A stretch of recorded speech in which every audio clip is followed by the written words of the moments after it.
India's GST 2.0 reform was announced on 3rd September, and it's the biggest change to our tax system since GST started 8 years ago. From 22nd September, the old confusing list of tax rates consisting of 4 slabs, 5%, 12%, 18%, and 28% is gone. Now, we just have 2 main rates, 5% and 18% for most common goods and services, with a high-impact 40% demerit rate for luxury and sing goods.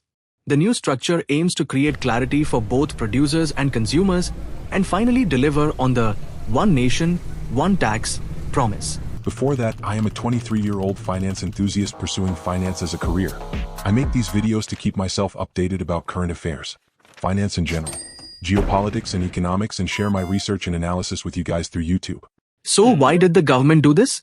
Because the old GST system gave everyone headaches. Businesses spend too much time and money just figuring out which items fit in which tax bracket. Small shops struggled with the paperwork and costs. GST was supposed to make paying taxes easier for businesses. But the government added one complicated task with another, making it way harder for businesses because it was just too much for them to handle financially, as they needed to hire more manpower just to file GST. In rural areas, even hiring one skilled worker can unbalance the business profits affecting their daily life, leading to many businesses being shut down over the years.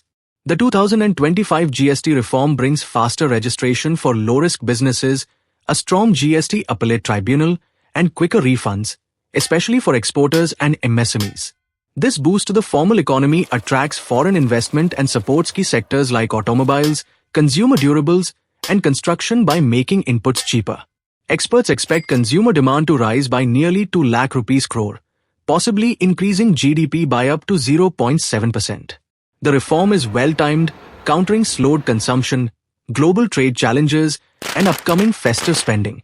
Inflation could drop by up to 1.1% due to lower GST on essentials. Although the government expects a short-term revenue loss of around 48,000 crore rupees. It is believed that less taxation will lead to higher demand, in turn leading to higher production and manufacturing, and this may continue in a loop leading to the growth of our economy.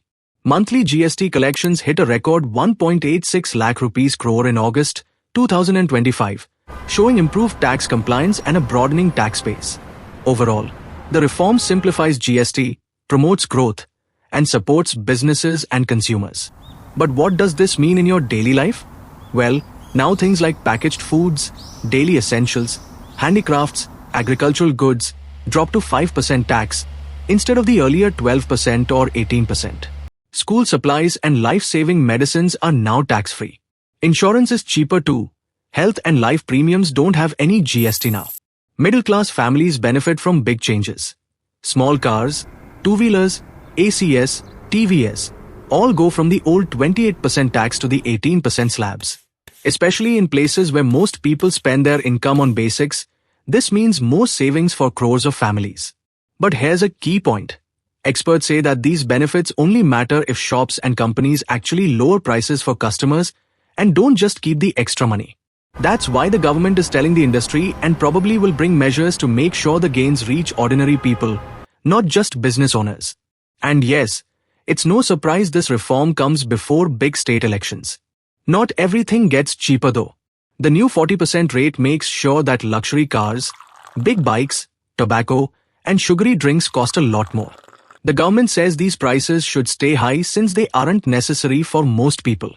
So in the end, GST 2.0 is both an upgrade and a sign the government learned from past mistakes.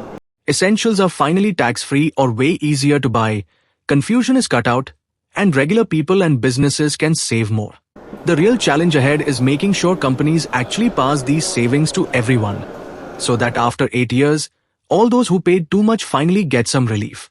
Now only time can tell if these reforms are a masterstroke or another magic trick to fool its audience.